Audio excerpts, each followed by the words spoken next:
తల్లిదండ్రులకి ఇష్టం లేకుండా ప్రేమ వివాహం చేసుకుందన్న ఒకే ఒక కారణంతో తండ్రి, తల్లి, కుటుంబ సభ్యులందరూ కూడా ఎంత దారుణంగా ఆ కూతుర్ని కొట్టి హింసించి కారులో ఎత్తుకొని వెళ్ళారు అనేది మనం చూసామని చెప్పొచ్చు. దానికి సంబంధించి మరి పోలీస్ స్టేషన్లో కూడా ఫిర్యాదు చేయడం జరిగింది. మరి ప్రణీత్ తల్లిదండ్రులందరూ కూడా దాదాపుగా ఈ ఘటన చోటు చేసుకుని 24 గంటలు అయినప్పటికీ కూడా పోలీసుల దగ్గర నుంచి మాత్రం ఎటువంటి స్పందన రాలేదంటూ కూడా ఇక్కడికి కుటుంబ సభ్యులందరూ వచ్చి పోలీసులతో మాట్లాడడం జరిగింది. కానీ పోలీసులు మాత్రం అసలు ఏమీ కూడా సంబంధం లేకుండా మాట్లాడుతున్నారు, మాకు అసలు న్యాయం చేయట్లేదు అంటూ కూడా ఇటువైపు కుటుంబ సభ్యులు ఆవేదన వ్యక్తం చేస్తున్నారు అని చెప్పొచ్చు. మనం చూడొచ్చు, పక్కన బాక్స్లలో కూడా మనం చూస్తున్నాం అసలు ఏం జరుగుతుంది ఏంటి అనేది. దాదాపు ఎప్పుడైతే ఈ ఘటన చోటు చేసుకుందో అప్పుడే పోలీస్ స్టేషన్లో కంప్లైంట్ ఇచ్చాం. అంతకు ముందు కూడా పెళ్లి చేసుకున్న 4 నెలలు అయినప్పటి నుంచి కూడా మాకు అనేక సార్లు వాళ్ళు దాడి చేయడం జరిగింది. ఇప్పటికీ 4 సార్లు మేము పోలీస్ స్టేషన్లో ఫిర్యాదు చేశాం, కానీ పోలీసులు మాత్రం నిమ్మకు నీరెత్తినట్టుగా ఉన్నారు అంటూ కూడా ఇక్కడ కుటుంబ సభ్యులు చెప్తున్న పరిస్థితి కనిపిస్తుంది. అసలు ఏమన్నారు పోలీసులు ఏంటనేది ఇప్పుడు ప్రవీణ్ తల్లి మనతో పాటు ఉన్నారు, ఒకసారి వారితో మాట్లాడదాం. అమ్మ నమస్తే. మీకు అసలు ఓపిక లేదు మాకు అర్థమవుతుంది, కానీ మీ కోడల్ని తీసుకొని రావాలని చెప్పి మీ కోడల్ని కలవాలని మీరు ఇక్కడ దాకా రావటం జరిగింది పిఎస్కి. ఊరు మొత్తం వచ్చిందని చెప్పొచ్చు. ఏమన్నారు పోలీసులు, ఏంటి అసలు? వెతుకుతున్నాం, మా ప్రయత్నం మేము చేస్తున్నాం అంటారు మేడం. వాళ్ళు ప్రయత్నం చేసిన వాళ్ళకం కనబడతలేదు, వాళ్ళు చేస్తలేరు, ఏ ప్రయత్నం చేస్తలేరు. చేస్తున్నామని చెప్తున్నారు సార్ మేడం. వాళ్ళు లంచం తీసుకుర్రు అని నాకు డౌట్ వస్తుంది మేడం. తీసుకుర్రు, లంచం తీసుకొనే ఈ పని చేస్తున్నారు మేడం. నేను ఖచ్చితంగా చెప్తున్నా, లంచం తీసుకొనే మేము ఎత్తుకుతున్నాం. ఆగండి, ఎత్తుకుతున్నాం. నిన్న పొద్దుక దాకా 11 గంటల దాకా ఉంచుకుర్రు, నైట్ 11 గంటల దాకా ఉన్నాము. ఇప్పుడు కూడా వచ్చి మా ఊరోళ్ళం మొత్తం వచ్చేడు ఉన్నాము పొద్దున్న నుండి. ఆగండి వెతుకుతున్నాము, మా ప్రయత్నం చేస్తున్నాం అంటారు, కానీ వాళ్ళు ఎలాంటి ప్రయత్నం చేయట్లేదు. కనబడతానే ఉంది. వాళ్ళు మంచిగా నిమ్మలంగా చెప్తున్నారు మేడం. నా కోడలు నాకు కావాలి, నా కోడలు లేకుంటే నా కొడుకు చచ్చిపోతాడు, నా కొడుకు చచ్చిపోతే మేము ఇంటికి లాదని చచ్చిపోతాం. ఈ పోలీసు వాళ్ళ మీద పేపర్ రాసి చచ్చిపోతాం మేడం మేము. నేను ఇప్పుడే చెప్తున్నా. అమ్మ మీరు ఇందాక అన్నారు, పొద్దున మీ కొడుకు కూడా చెప్పడం జరిగింది పోలీసులకి లంచం ఇచ్చారు అంటే, ఎవరైతే మీ చుట్టాలు ఉన్నారో పిల్ల తల్లిదండ్రులు వాళ్ళు ఇచ్చారు అంటూ కూడా మీరు చెప్పడం జరిగింది. దానికి సంబంధించి కూడా అందుకే పోలీసు వాళ్ళు ఇంతకు ముందు 4 కంప్లైంట్ ఇచ్చినాం మేము. గ్రామ పంచాయతీ కాడ నన్ను కొట్టిరని కంప్లైంట్ ఇచ్చినా వాళ్ళు ఎలాంటి రియాక్షన్ తీసుకోలేరు, వచ్చి అరెస్ట్ చేయలేరు. మొన్న వచ్చినాం మంగళవారం రోజు కూడా వచ్చి నా కోడలే కంప్లైంట్ రాసింది. మా ఇంటి మీదకి రావద్దు, మా తెరువు రావద్దు, మా బతుకు మేము బతున్నామని మా కోడలే కంప్లైంట్ రాసింది, మా కోడలే పెట్టింది. అయినా కానీ వాళ్ళు సపరేట్గానే ఊకుర్రు. ఇంటికి వచ్చి ఎంక్వైరీ చేస్తామని చెప్పిర్రు. వాళ్ళు ఇంటికి వచ్చే లోపే కథం వీళ్ళు వచ్చి ఈ పని చేసిర్రు. మరీ దారుణంగా అంత కిరాతకంగా తీసుకెళ్తున్న ఫుటేజ్ ఉంది అక్కడ. అదంతా కూడా చూసిన వ్యక్తులు ఉన్నారు కల్లారా, అవన్నీ కూడా సాక్ష్యాలుగా తీసుకొని పోలీసులు అసలు ఏం ఎంక్వైరీ చేయట్లేదు. ఏం చేస్తలేరు మేడం, చెప్పండి నాకు అందరు చెప్పండి. ఏం చేస్తలేరు మేడం, ఏం చేస్తలేరు. అందుకే మా ఊరోళ్ళు కూడా అందరు వచ్చారు, వాళ్ళు ఏం చేస్తలేరు. మరి ఏడు అయినా సరే మా తోటి వాళ్ళకి కాదని ఒక మాట చెప్పినా మేము ఎక్కడి దాకా అయినా వెళ్తాం మేడం. అంటే అసలు ఏం చెప్తున్నారు అంటే, మేము వెతుకుతున్నాం అంటున్నారా, లేకపోతే అంటే వాళ్ళు మేము ఎంక్వైరీ చేస్తున్నా దొరకట్లేదు అంటున్నారా, వెతికే ప్రయత్నం చేస్తున్నాము అంటున్నారా, అసలు ఏమంటున్నారు? వాళ్ళు దొరకలేరు, దొరుకుతారని ఒకసారి అంటారు. పిల్ల ఫోన్ మాట్లాడింది మంచిగానే ఉంది అంటారు మేడం. పిల్ల ఫోన్ మాట్లాడింది అంటే పిల్ల ఎక్కడ ఉంది తెలిసిందనే కదా అర్థము. ఫోన్ మాట్లాడింది అంటే ఫోన్ బట్టి ఎక్కడ ఉందని తెలిసిందే కదా. మళ్ళీ మేము ప్రయత్నం చేస్తున్నాం అంటారు. మాతో మాట్లాడిపియొచ్చు కదా మేడం. వాళ్ళు ఫోన్ మాట్లాడబోదు, నా కొడుకు చచ్చిపోతుండు, నా కొడుకుతో మాట్లాడిపియొచ్చు కదా ఒక ఫోన్. మరి నా కొడుకుతో మాట్లాడిపిస్తలే, నాతో మాట్లాడిపిస్తలే, మేము ఫోన్ మాట్లాడినాం సేఫ్గా ఉందని చెప్తారు. అమ్మ ఇప్పుడు శ్వేతతో పోలీసులు మాట్లాడారు అనుకుందాం, కానీ అసలు ఏం మాట్లాడారు, మళ్ళీ ఎక్కడుంది, మరి తనకి ఇష్టమేనా తల్లిదండ్రులతో ఉండడం అనేది ఏమైనా చెప్తున్నారా? అదేమైనా చెప్తున్నా? ఏం చెప్తలేరు మేడం. మంచిగానే ఉంది, వాళ్ళ డాడీ మాట్లాడింది, ఆమె మాట్లాడింది అని ఒకటే చెప్తారు మేడం. ఏం మాట్లాడిందనే చెప్తలేరు. సో చూడొచ్చు, ఒక గంట క్రితమే ఇక్కడికైతే కుటుంబ సభ్యులు అలాగే ఊరు జనం మొత్తం కూడా ఇక్కడికి రావటం జరిగింది, కానీ పోలీసులు మాత్రం ఎటువంటి స్పందన ఇవ్వట్లేదు. వెతుకుతున్నాము, తను ఫోన్ చేసి సేఫ్గా ఉన్నాము అంటూ కూడా తను చెప్తుంది అంటూ కూడా ఇక్కడ కుటుంబ సభ్యులు తన తల్లి వాపోతున్న పరిస్థితిని మనం చూస్తూ ఉన్నాం. ఇక్కడ చాలామంది ఊరు జనాలు కూడా మనతో ఉన్నారు, ఒకసారి వాళ్ళతో కూడా మాట్లాడదాం. అమ్మ మీరు ఉన్నారా నిన్న జరిగినప్పుడు? లేమమ్మా, మేము ఈరోజు వచ్చింది. తెలిసింది అసలు మీకు? మాకు నైట్ తెలిసింది. ఓకే, అంటే ఎలా ఉండేవాళ్ళు వాళ్ళు శ్వేత తల్లిదండ్రులు? ఇక మేము వేరే ఊరోళ్ళమ్మా, మా తమ్ముడు ఆయన ఇక ప్రేమించుకురంట, కానీ మాకు తెలియదు సంవత్సరం. పోలీసులు అంటారు సేఫ్గానే ఉంది, మాతో మేము మాట్లాడిపించినామని అంటారు. 3 దొరికిర్రు అని చెప్తుర్రు. 3 పట్టుకున్నాము, ఇంకే దొరుకుతారు, వాళ్ళని కూడా వెతుకుతాము అంటారు సార్ మేడం. మరి వాళ్ళు ఎప్పుడు వెతుకుతారో, మరి వాళ్ళు ఎప్పుడు దొరుకుతారో మరి మాకైతే తెలియదు. ఇక అంటే ఇక్కడ చూడొచ్చు మనం ఆర్య సమాజ్లో ఇచ్చిన వాళ్ళు పెళ్లి చేసుకున్నారు అనేది కూడా ఇక్కడ మనకు కనిపిస్తుంది. సాక్షి సంతకాలు కూడా మొత్తం పెట్టి ఆర్య సమాజ్లో వాళ్ళు పెళ్లి చేసుకున్నట్టు కానీ ప్రూఫ్ని కూడా వాళ్ళు చూపిస్తున్నట్టుగా మనకి తెలుస్తుందని చెప్పొచ్చు. ఒకసారి పోలీస్ స్టేషన్ని కూడా మనం చూడొచ్చు. వాళ్ళు పోలీస్ స్టేషన్కి వచ్చి ఇక్కడ అంటే దాదాపుగా ఎప్పుడైతే ఈ ఘటన చోటు చేసుకుందో అప్పుడు వాళ్ళు ఇక్కడికి వచ్చి అంటే దాదాపుగా 9 ఏళ్ల నుంచి కూడా వాళ్ళు ప్రేమించుకున్నప్పటికీ కూడా 4 నెలల క్రితం పెద్దలు ఒప్పుకోలేదు అంటూ కూడా పారిపోయి పెళ్లి చేసుకున్నారు. కానీ ఒకవైపు అబ్బాయి తరపున ఒప్పుకున్నప్పటికీ కూడా అమ్మాయి తరపున వాళ్ళు మాత్రం అసలు ఒప్పుకోలేదని చెప్పొచ్చు. ఒకసారి ఇక్కడ చాలామంది కూడా మనతో ఉన్నారు. మరి దీనికి సంబంధించి కుటుంబ సభ్యులు ఏం చెప్తారు ఏంటనేది ఒకసారి కనుక్కునే ప్రయత్నం కూడా చేద్దాం. అమ్మ, ఇప్పుడు ఇంతమంది ఊరి జనాలు ఉన్నారు కదా, మరి అక్కడ ఏం జరిగింది ఏంటనేది మీకు అంతా కూడా తెలుసు. మరి ఆ కుటుంబానికి ఎలాంటి సపోర్ట్ చేస్తున్నారు? న్యాయం జరగాలి, తీసుకురావాలి. అబ్బాయి చనిపోతా అంటుండు, వాళ్ళ అమ్మ కూడా అట్లనే ఉంది, ఆమె కూడా పేషెంట్ అయింది, తీసుకురావాలి అమ్మాయిని తీసుకురావాలి. ఇది న్యాయం కాదు కదా, తీసుకురావాలి. వాళ్ళ అమ్మ చచ్చిపోతుంది అంట, వాళ్ళ కొడుకు చచ్చిపోతాడట, తీసుకురావాలి అమ్మాయిని. వాళ్ళు మా కళ్ళ ముందు రావాలి మేడం, వాళ్ళు మా కళ్ళ ముందు వస్తే ఏంది అన్నది మేము చెప్తాం. వాళ్ళు ఉండాలి మా కళ్ళ ముందు.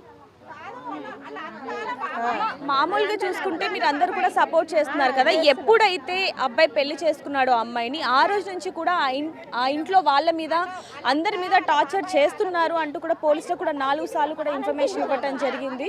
అసలు పిన్ని పైన పోలీసు వాళ్ళు పైన దాచిపెట్టారంట మేడం. వాళ్ళ కిందికి రావాలి, వాళ్ళ కిందికి వచ్చినాక మాట అప్పుడు ఆ ముగ్గురు కిందికి తీసుకురమ్మన్నారు మేడం. ఇప్పుడు వాళ్ళు నిన్నాడు సంది పైన మంచిగా కుర్చీలు వేసి కూర్చుంటే పెడుతుర్రు, ఏసీ వేసి కూర్చుంటే పెడుతుర్రు, వాళ్ళని ఏసీ వేసి ఎందుకు కూర్చుంటే పెడుతుర్రు, వాళ్ళని కిందికి రమ్మన్నారు. వాళ్ళ కిందికి వచ్చినాక అప్పుడు మాట్లాడతా. అమ్మ, మామూలుగా ఎవరు చెప్పారు మీకు ఇప్పుడు పైన ఉన్నారు పోలీసులు దాపెడుతున్నారు? పోలీసు వాళ్ళే చెప్పారంట, వాళ్ళు పైన వాళ్ళు ముగ్గురు దొరికిరు పైన అని చెప్తున్నారట. పైన 7 వాళ్ళు రావాలి మా కళ్ళ ముందుకు, వాళ్ళన్న రావాలి. మామూలుగా అడుగుతున్నాను, ఇప్పుడు మామూలుగా ఎప్పుడైతే పెళ్ళైందో అప్పటి నుంచి కూడా మీ కోడల్ని ఎంత టార్చర్ చేశారో మనం చూసాం. మిమ్మల్ని కూడా కొట్టడం జరిగింది, మీరు పోలీస్ స్టేషన్లో కూడా కంప్లైంట్ ఇచ్చారు. అయితే నిన్న ఆ సీసీటీవీ ఫుటేజ్లో కనుక చూసుకుంటే చాలా దారుణంగా ఒక గొడ్డును బాదినట్టుగా కూడా కొట్టిన పరిస్థితి కనిపిస్తుంది. ఇప్పుడు వాళ్ళ చేతుల్లోనే ఉంది కాబట్టి ఆ అమ్మాయి పరిస్థితి ఎలా ఉండే ఇది ఉందంటారు? ఆ అమ్మాయి సచ్చిందా బతికిందా మాకేం తెలియదు మేడం. మాతో ఒకసారి ఫోన్ అన్న మాట్లాడి మాకు చూపెట్టారు మేడం. ఆమె మాకు కావాలి. అమ్మ, మీరు పోలీసులను కేవలం మాకు ఫోన్ మాట్లాడిస్తే చాలు అన్నారా? అన్న మేడం అంటే ఏమంటారు, దొరకలేరు, మేము మాట్లాడినాం నిన్న, ఇప్పుడు దొరకలేరు, దొరికినాక తీసుకొచ్చి చెప్తాం. మళ్ళీ ఏమనంటే కోట్ల మాట్లాడతాం అని అంటారు. ఇప్పుడు మీ కొడుకు భార్యని తీసుకెళ్లారు, ఆ హక్కు తల్లిదండ్రులకు లేదు అని చెప్పట్లేదా పోలీసులు? అసలు వాళ్ళు ఏం చెప్తారు మేడం? తల్లి తండ్రి సేఫ్గానే పెట్టిరు, కస్టడీలో మేము ఉన్నాము. కాకపోతే వాళ్ళని ముగ్గురిని పట్టుకున్నాము, ఇంకిద్దరు వాళ్ళు దొరకాలంటే మాకు టైం అవసరము అని చెప్తారు. అంతే దోలాడుతున్నాం, మా పని మేము చేస్తున్నాం అంటారు. కానీ మాకైతే ఏ రియాక్షన్ ఇచ్చి చేస్తున్నట్టు మాకు అనిపిస్తుంది మేడం. వాళ్ళు కుల్లా చెప్తున్నాం మేము, మా సాపద చూసేవాళ్ళు అయితే ఇమీడియట్లా ఇప్పుడు ఆ పిల్ల మాకు కనిపించాలి ఈ టైం కల్లా, కానీ కనిపించలేదు. వీళ్ళు మధ్యలో ఏదో గేమ్ ఆడుతురు. అమ్మ, ఇది జరిగి 24 గంటలు అవుతుంది, ఇప్పటి వరకు కూడా పోలీసులు అంటే మాట్లాడాము అని చెప్తున్నారు కానీ మీకు మాత్రం క్లారిటీ ఇవ్వట్లేదు. మరి అమ్మాయి సేఫ్ గానే అంటే వీళ్ళకి తెలుసు ఉంది అనేది మాత్రం మీకు తెలుసు? మాకు తెలుసు, నేను వాళ్ళ మా మరదలే ఆమె. నేనే డైరెక్ట్ ఫోన్ చేసి అడిగాను, సార్ ఇట్లా మా మరదలు కావాలి, మా తమ్ముడు ఇలా చనిపోని పోతుండు, ఇంకెంత టైం అంటే మేమేం పని చేసుకుంటాం, మేము ఏం పని పాట లేకుండా ఉంటున్నామా, చూస్తున్నాము, మేము ప్రయత్నం చేస్తున్నాము, మా పనిలో మేము ఉన్నాం అని అంటారు. అంతే మరి సేఫ్గా ఉందని మేము రికార్డు విన్నాము అంటారు. ఆ రికార్డు మాకు వినిపించండి సార్ అని చెప్పిన. మేము చెప్పలేము, కొన్ని మేము చెప్పము, కొన్ని మేము చెప్తాము. మా కస్టడీలో మేము ఉన్నాము, మా ప్రయత్నం మేము ఉన్నాము, అంతే. అంటే అమ్మ, ఎవరో కిడ్నాప్ చేశారు అంటే దొరికినప్పుడు ఇవ్వచ్చు అని చెప్పొచ్చు. కానీ ఇక్కడ సొంత తండ్రి ఆ కూతుర్ని తీసుకొని వెళ్ళిన తర్వాత దొరికినప్పుడు చెప్తాము ఇన్ఫర్మేషన్ అనేది ఎంతవరకు సమన్వయం అనేది కూడా ఇక్కడ మనం ముఖ్యంగా చూసుకోవచ్చు అని చెప్పొచ్చు. దీనికి సంబంధించి కూడా మరి మీకేమనిపిస్తుంది అనేది కింద కామెంట్లో రాయండి. ఇక్కడ చాలా మంది కూడా ఊరి జనాలు అయితే మనతో మాట్లాడడానికి సిద్ధంగా ఉన్నారు. ఒకసారి వాళ్ళతో కూడా మాట్లాడదాం. అమ్మ, ఇదంతా కూడా మీరు చూడడం జరిగింది, మీ ఇంటి ఆడపిల్ల ఇప్పుడు వాళ్ళ తల్లిదండ్రులు తీసుకొని వెళ్ళిపోయారు, వేరే వాళ్ళు ఎవరో కాదు. మరి దీనికి సంబంధించి ఇంకా ఆచూకీ తెలియలేదంటే ఎలా చూడొచ్చు అంటారు? మా ఊళ్ళో ఇంతవరకు జరగలేదు మేడం, ఇప్పుడు ఇది ఫస్ట్. ఇది మరి దారుణంగా టీవీలలోనే చూసినాం కానీ రియల్గానే అయితే ఇప్పుడే చూస్తున్నాం. అట్లయితే ఇంకా ఊరు ఇంకా ఖరాబ్ అవుతుంది మేడం, అమ్మాయిని తీసుకురావాలి. అమ్మ, అసలు ఎందుకు అంత పైశాచికంగా అమ్మాయిని కొట్టి కారం చల్లి అంతా తీసుకెళ్లారంటే ఎందుకు అసలు? అంటే వాళ్ళకు మా అబ్బాయి బాగా చూసుకుంటుండు, అబ్బాయి బాగుండేపట్టుగా 7 సంవత్సరాల నుంచి లవ్ చేసుకొని పెళ్లి చేసుకున్నారు మేడం. మంచిగా ఉన్నారు కానీ వాళ్ళకి డబ్బు ఎక్కువ ఉంది, వీళ్ళకి డబ్బు తక్కువ ఉంది, నేను ఇయ్యను అట్లా. అంటే ఇప్పుడు కేవలం డబ్బు గురించి ఒకటే అంటారు, ఇంకేం లేదు. ఇక మాకైతే అట్లా అనిపిస్తుంది మేడం, డబ్బు వల్లనే అట్లా చేస్తుండే ఆయన అని. పోలీసులకు కూడా డబ్బు ఇచ్చినట్టుండు, అందుకే వాళ్ళు మాకు ఏది సమాధానం చెప్తలేరు అనిపిస్తుంది. అమ్మ ఇక్కడ ఎక్కడైనా కులం అనేది ఏమన్నా వస్తుందా? మా ఊర్లో ఉండదు ఇంకా కులం. వీళ్ళిద్దరి మధ్యలో కులం అనే మాట కానీ అవేమైనా లేదు, వరుసనే మేడం, వరుసనే బావ మరదలే. అంటే ఈ అమ్మాయిని పెళ్లి చేసుకున్న తర్వాత వీళ్ళు ఎలా ఉండేవాళ్ళు? శ్వేత తల్లిదండ్రులు ఇద్దరు కూడా వీళ్ళ తల్లిదండ్రులు అంటే ఈ అబ్బాయి తరపున వాళ్ళని గొడవలు చేశారు, అంతా ఓకే, కానీ ఎలా ఉండేవాళ్ళు అసలు? ఎందుకంటే కన్న కూతుర్ని అంత దారుణంగా కళ్ళలో కారం కొట్టి ఆయనకు ఇప్పుడు వచ్చిన కోపము ఇంతకు ముందుకే వస్తే తీసుకుపోయేది ఉండే మేడం. తీసుకుపోయి ఆమెకు చెప్పేది ఉండే, నా బిడ్డను నేను ఈమె తీసుకుపోయి కూడా అప్పచెప్పింది వాళ్ళకు. తీసుకుపోయి అప్పచెప్పినప్పుడు వేరే వాళ్ళకి ఇచ్చి పెళ్లి చేసేది ఉండే ఆమె.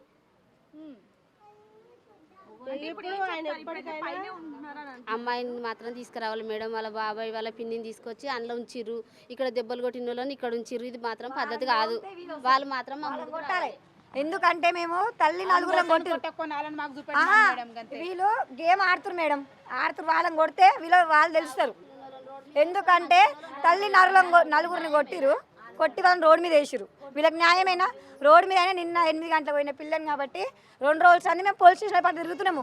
వాళ్ళని మంచిగా మీద కూర్చోబెట్టి హాయిగా ఉంచుతారు. వాళ్ళని కొడితే వాళ్ళకి కరెక్ట్గా ఉండరు, వాళ్ళకి తెలుసు. వాళ్ళని కరెక్ట్ కొడితే అన్ని బయట పడతాయి. పిల్ల గంట సేపట్లో వస్తాయి. అమ్మ ఇప్పుడు శ్వేతకి సంబంధించిన ఎవరైతే రిలేటివ్స్ ఉన్నారో వాళ్ళు పైన పోలీస్ స్టేషన్ పైన ఉన్నారని చెప్పి ఇందాక మీరు అన్నారు. మీరు చూసారా? ఒకసారి వెళ్ళి చూసే ప్రయత్నం కానీ లేకపోతే పోలీసుని అడిగారా ఏమన్నా? నిన్న వాళ్ళ బాబాయ్ వాళ్ళ పిన్ని ఇద్దరు వాళ్ళ కొడుకులు వచ్చిర్రు. మేము ఆల్రెడీ కంప్లైంట్ ఇచ్చినాము. మేము ఆల్రెడీ హాస్పిటల్ నుంచి వచ్చే వరకు వాళ్ళకి మరి ఎట్లా పోలీసులకు దొరికిందో ఎందులో అని వాళ్ళు ఇమీడియట్గా కార్లో వచ్చిర్రు. కథం వాళ్ళు నిన్న 2:30కేమో ఉంటే రాత్రి 8 గంటల దాకా వాళ్ళు ఫ్యాన్ వేసి కూర్చున్న మీద కూర్చునేటారు. వాళ్ళని అడిగింది లేదు, చేసింది లేదు.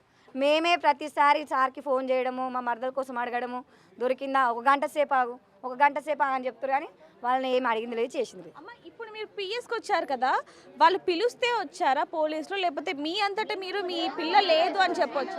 నైట్ మేము అడిగినాం, తీసుకొస్తామంటే మేము వచ్చినాం. తీసుకొస్తామంటే మేము వచ్చినాం మేడం. ఇక్కడికి నైట్ మేము అడిగితే మా తమ్ముడు నేను అందరం పోయి గట్టిగా అడిగినాం, మాకు పిల్ల కావాలి, సచ్చిందా బతికిందా సార్, మరి రికార్డ్ వినిపిస్తారా, మాకు నమ్మకం కావాలంటే పిల్లతో మాట్లాడిపోయినా అని చెప్పినాం. ఆయన ఏమన్నాడంటే మేము ఫోన్ చేసినాం, మాట్లాడినాము, పిల్ల సేపు ఉంది, మాకు రికార్డు ఉంది అని సారే చెప్తుండు. రికార్డు చూపియండి సార్ అంటే మేము చెప్పము, పిల్ల మాత్రం సేఫ్ ఉంది. అమ్మ పోలీసులతో మీరేనా ఫోన్లో మాట్లాడింది? అంటే వాళ్ళంతా నిర్లక్ష్యంగా సమాధానం చెప్తున్నారు. ఒకసారి ఇటు రండి. అంటే మీ కాల్ రికార్డ్ని కూడా మేము వినడం జరిగింది, మీ తమ్ముడు మాకు వినిపించాడు. ఆ కాల్ రికార్డులో కూడా నిర్లక్ష్యంగా పోలీసులు మాకు వేరే పనులు ఉన్నాయి, ఇంకేం పనులు లేవా, మీ కేసునే మేము చూడాలా అంటూ కూడా మాట్లాడడం జరిగింది.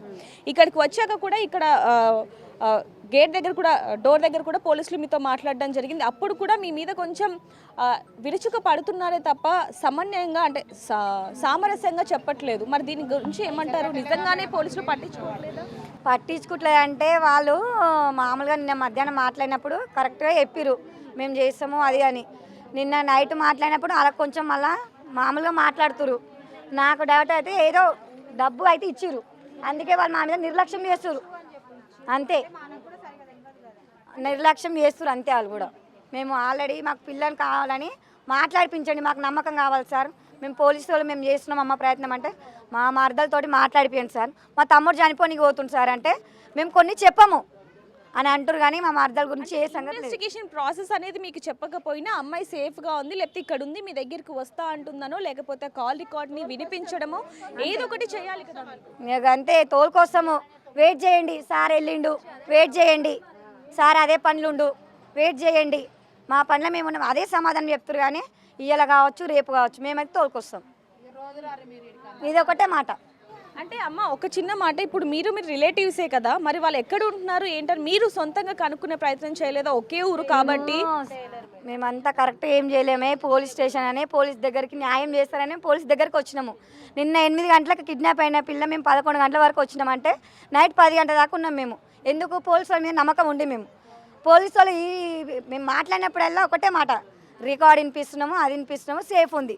ముగ్గురిని పట్టుకున్నాం, 2 పట్టుకున్నాం. మరి అంత నమ్మకం లేనప్పుడు ఆ ముగ్గురిని కరెక్ట్ మా ముంగట అడిపియాలి, ఎక్కడుంది ఏం కథ అని. మీరు లోపల మేము మాట్లాడిపిస్తాం అనేవాడు కాదు, అది నేను చెప్పేది. మా ముంగట మాట్లాడిపిమని చెప్పు. ముగ్గురిని పట్టుకుని అంటారు, మా ముంగట అడిపియాలి. వాళ్ళని ఫ్యాన్లు వేసి కుర్చీల మీద కూర్చుని పెడతారు వాళ్ళని. మా అమ్మనేమో చనిపోయామని చెట్ల కింద వండ పెడతారు. మా తమ్మని చెయ్యి ఇరిగిపోయింది, మా నాన్నని అన్నారు. ఇది న్యాయమేనా? తన నలుగురిని కొట్టి పైరాలు, వాళ్ళకేమో అట్లుంటుంది. రేపు చచ్చిపోయినప్పుడు కూడా ఏం చేయలేరు, కొంతమంది వేసిపోతారు అంతే, ఏం చేయలేరు, ఏం న్యాయం ఉండదు. మా తమ్ముడు ఇప్పుడు ఎవరి మీద చచ్చిపోతాడు, అప్పుడు ఎవరిని అడగాలి మేము న్యాయము, వాడు చచ్చిపోతానంటాడు.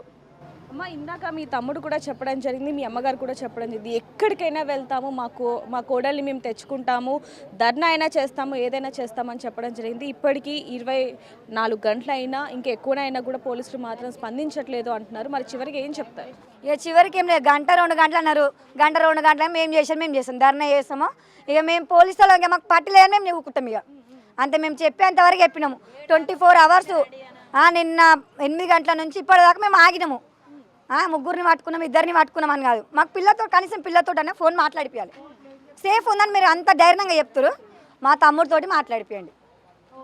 అంటే ఇంకేం చెప్తారమ్మా పోలీసులకు? ఇక ఏం లేదు మేడం, ఏం చెప్తాం. ఇక కుటుంబ సభ్యులు, ఊరి జనం వీళ్ళందరూ కూడా చెప్తున్నది ఒకటే అని చెప్పొచ్చు, మా పిల్లని మాకు అప్పగించండి, మేము ఎంత దూరమైనా వెళ్తాము. ఇంకోటి, పోలీస్ స్టేషన్లో ఏదైతే 2వ అంతస్తు ఉందో అందులో శ్వేతకి సంబంధించిన కుటుంబ సభ్యులు ఉన్నారు అంటూ కూడా వీళ్ళు చెప్తున్న పరిస్థితి. మరి దీనికి సంబంధించి పోలీసులు ఎటువంటి సమాధానం ఇస్తారనేది కూడా చూడాలని చెప్పొచ్చు.